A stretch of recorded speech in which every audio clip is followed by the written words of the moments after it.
Today with me in studio, I have Miss Alleyne, who is a trained registered nurse and psychiatric nurse for over 20 years, even though she doesn't look like it. And she is the managing director of Rehoboth Senior Citizens Retreat. Valerie Alleyne, welcome to Transforming Minds with Lisa. Thank you. It's good to be here. By now, I guess you figured out that we are speaking about our elderly and some of the challenges that they are facing right here in our beautiful island of Barbados. Now, when we hear that term elderly, what age are we looking at? Okay, we usually look at the age group on over 65 years as the elderly. All right, according to the WHO, it's over 65 years, and that would be considered the group that will be referred to as the elderly. Okay, so over 65, which is retirement after person has retired, etc. Yeah. Okay, and I know that you love what you do. I do. I've actually seen you in action where, well, I guess you know by now, Valerie's my friend. And there was a time we were out, and this has remained with me over the years. We were walking along and we had stopped by a store, and there was this lady, and you just spot her out, and you went over and you weren't concerned, you know, like persons be concerned about approaching them, or none of that bothered you. You just bent down right there and you were touching that lady's foot, right? And for me, I saw the love and the compassion right there for what you do. And can you share a little bit more with our audience the role that you play in the lives of the elderly today? Okay, let me start from the past and then come forward. That's okay. Yes. I was working at St. Philip District Hospital for most of my nursing life. Yeah, and I developed a love for the elderly there. When I first started nursing, I didn't know what area that I really wanted to practice, but I started at St. Philip District Hospital and remained there till last year. And from there, I developed that love and that passion for the elderly. And I would like to be an advocate for them, right? So from there, then I decided, well, from years ago, I always wanted my own nursing home. Always wanted to manage my own nursing home because, you know, in government, there are certain things that cannot change because of bureaucracy. But I wanted to do something different within their lives. Not only seeing the elderly just sitting down and just wasting their time away, waiting for a grave, right? I believe there's so much more that they can still offer even now. And I wanted to have that opportunity, right, by having a home where I can pull out the best from them, even at their latter days, in their latter days.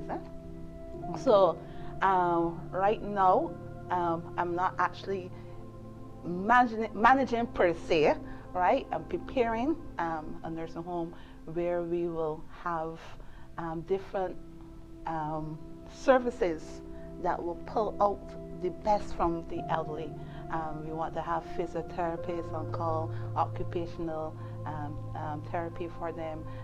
We want to have areas where they can do gardening for those who are able, because not everybody will be able to do that, right? We want to do craft and music. We want to actually incorporate every aspect of their of the elderly, their interests. Yeah, we don't only want to just look at doing the temperature or doing a blood pressure, but we want to look at the whole person, the spiritual aspect of that person also. So that is my role that I'm playing right now, actually planning, right, for the opening of that facility. Okay, Valerie, I know you're all excited, and I hear the passion coming out even in your planning, and I like the fact that you're not preparing them for basically they just lie there and just until they depart from us. But there's actually things that they can be doing, making use of their time, and I'm sure that they are going to be excited about that, because I've been to a few of them, and what I noticed is that oftentimes you go, they're probably sitting, listening to the radio, watching television for those who can still move around, who are still mobile. But then you have quite a few who are still in their rooms just lying. And I always used to wonder, like, okay, what's going to happen? Do they go anywhere? Do they do anything else during the day?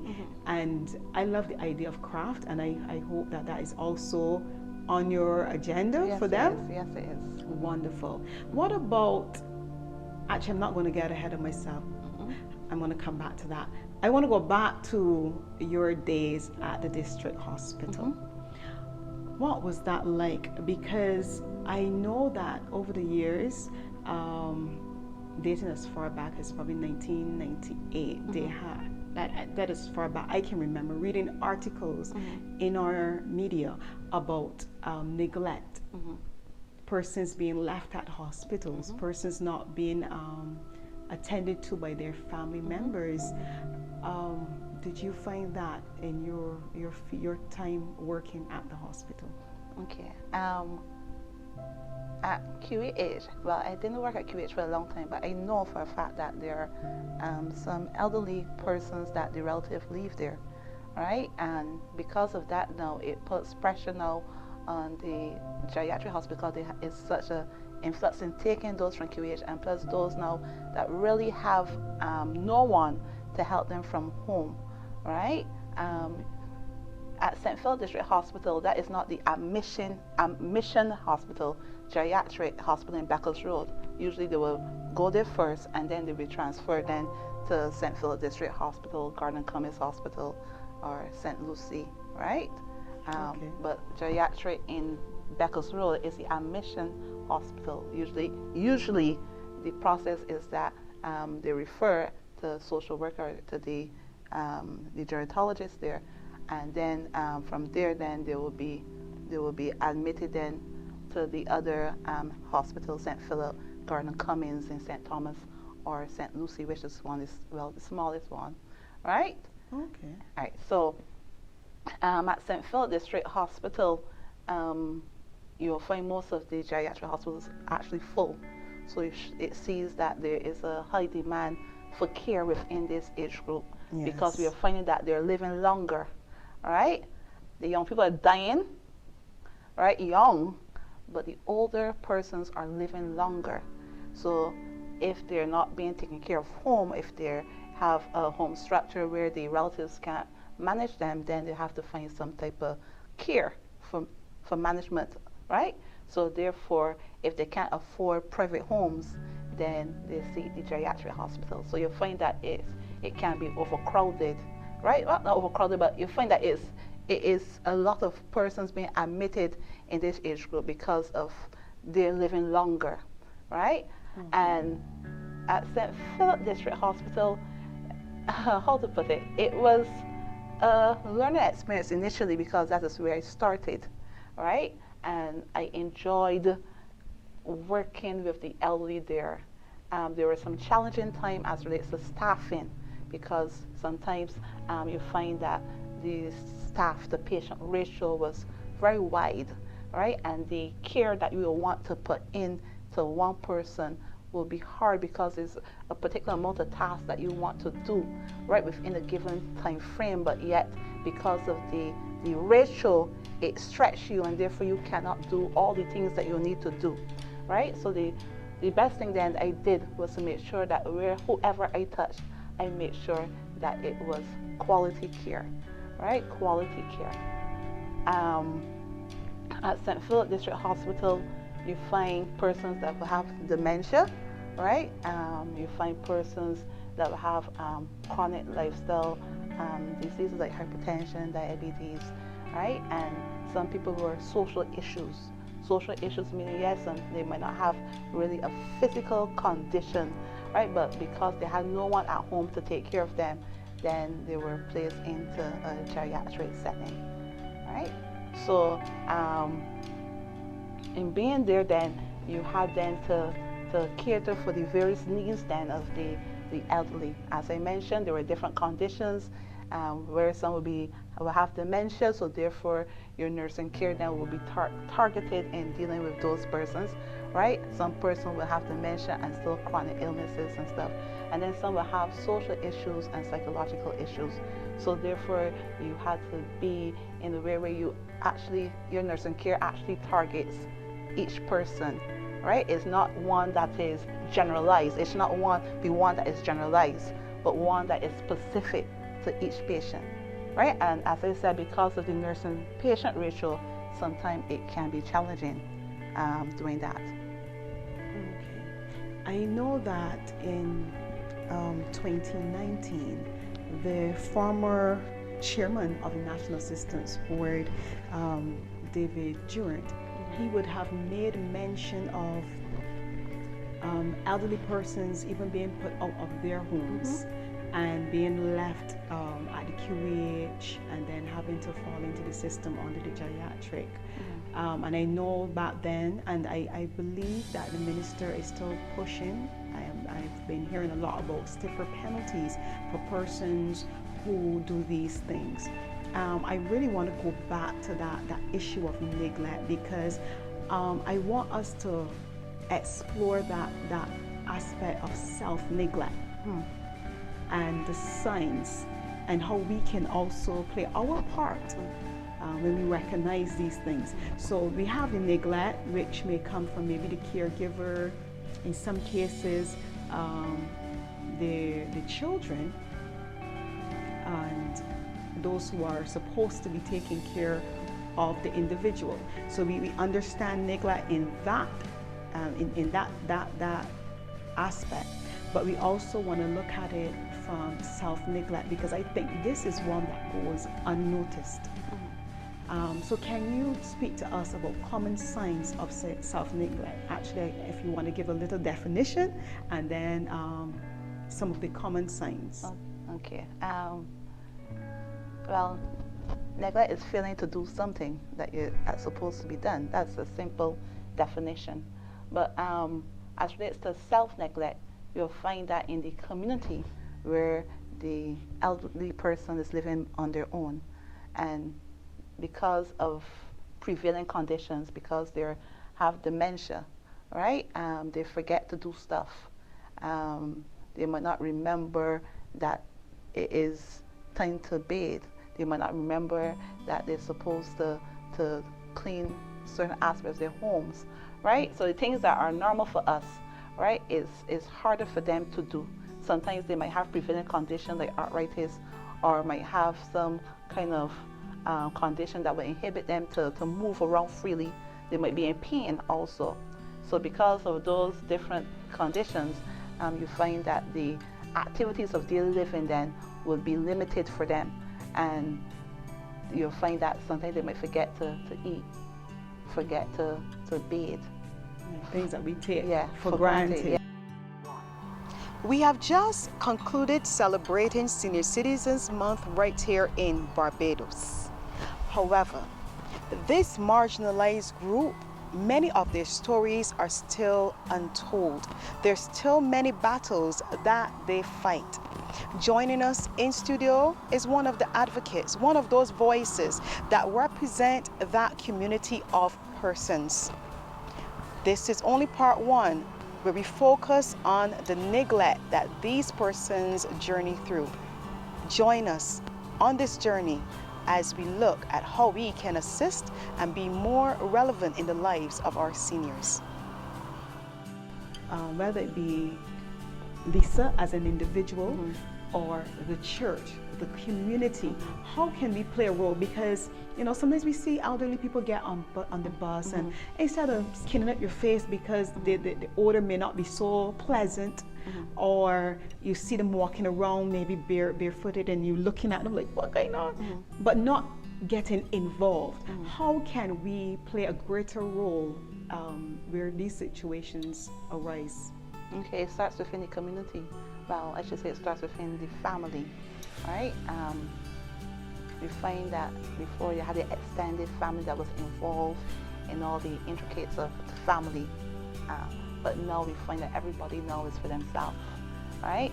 And if the elderly person doesn't have a family member living with them or even living near to where they live, then the community then should step in, especially the church, right? If there's a church within a community that there's an elderly person living, the church should have some kind of compassionate ministry, something that would go out there in the community seeking the vulnerable persons out there, and making sure that they're taken care of not only by the government but also the church. The church has a responsibility in taking care of those that are vulnerable out there, right?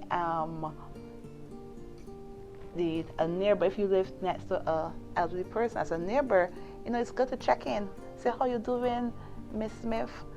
You eat today, you had your bath, right? You could come and actually ask a question, can I come and help you? Because you have to also to remember too that sometimes the elderly person might, because of where their mind might be, might feel threatened by strangers coming into their space, right? Some of them, because of even the dementia, might be paranoid. So you have to maintain a balance and how you approach them, right? Not just come and just take over the territory and say you have to do this and have to do that. Remember that they're old and they have certain structure in their life, even though you might not understand it, right? They have certain structure in their life, and because of that structure, it keeps them safe. So if you outside come and want to break up that, it makes them unsafe and may cause them to feel threatened. So it's unfamiliar. It's unfamiliar to them. So that's also in relation to when they go into a hospital setting for the first time.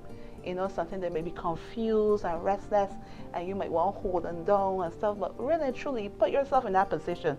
If it was you in a new setting, you'll be confused, be afraid, right?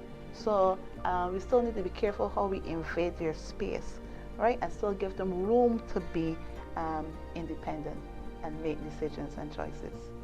Okay, well said.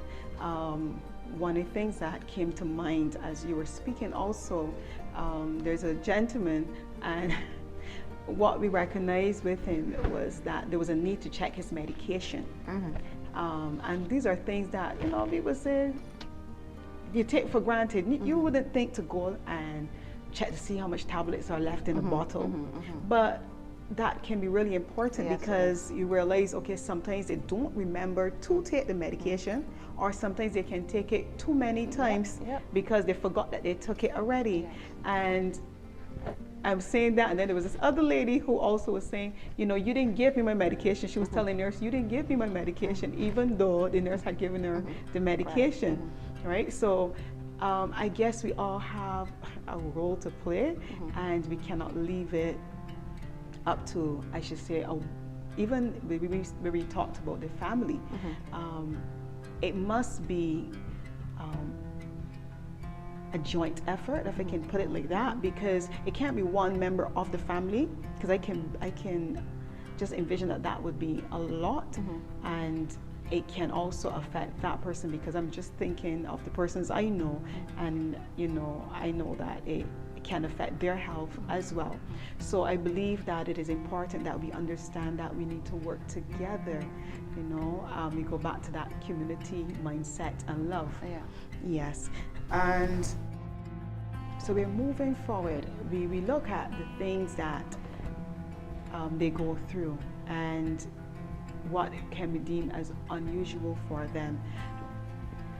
I know that many persons are afraid to remove the elderly from their homes because of things like that. The elderly, the persons themselves don't want to go to a home because they're concerned and they're afraid of what that may mean for them. They're taken away of their independence and such like.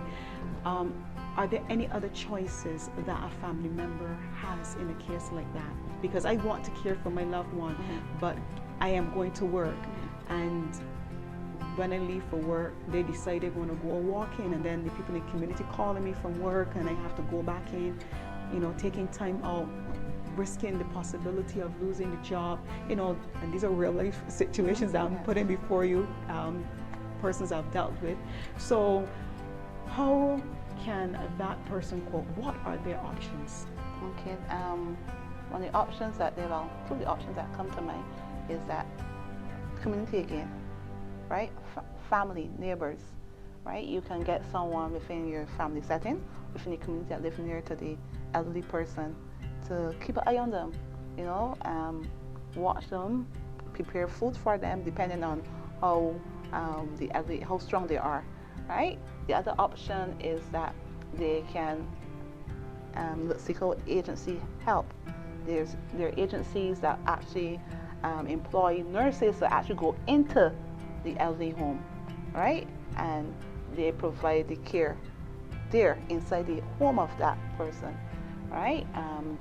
They will maybe do just basic nursing care, or it might be extended where they might cook for the elderly and do a little cleaning, right? As relates to, I think the government, NAB, also have home help, and they come in too and can do certain basic care for the elderly. Might not be nursing care per se, but basic care that will help them within a certain time frame during the day. Okay. And what about daycare? Right, there's also daycare. That's the other option too. I forgot. Yes. Okay. Because I just remembered that being mentioned before. Yes. How does that work? Yes, just like the daycare for the children, right? You drop off the elderly for the day, all right, and you go off to work. When you finish work, you come and collect them, right? Okay. And while they're there, they take part in different activities. I believe the activities will be structured depending on the days, and so and they will get their meals, they will get their care, and you will get your freedom to do what you need to do during the course of the day. Okay. So does Rehoboth offer this service? Yes, it will. Yes, it does offer this service. Wonderful. Yes. Guys, you heard it. Rehoboth is one of the places you can check out for the daycare, and I want you to remember that these persons, they played a great role in us being here today, for us to be able to enjoy some of the things that we enjoy. Let's not take them for granted. If you are in a community where you recognize that maybe an elderly folk is being neglected, they don't seem to be doing things the way they used to, the upkeeping is looking as though it's going downhill a little bit, don't wait until it's too late. Let's play our part. Let's be that loving community that we are supposed to be. Family members, I know it can be a lot. Don't try to take it on your own. If there are persons out there who are willing and trained that can come in and offer you the necessary help and support you need. This has been another episode of Transforming Minds with Lisa. We didn't want the month of September to come to an end and not highlight and acknowledge our seniors of this island. Thank you for tuning in. Be blessed.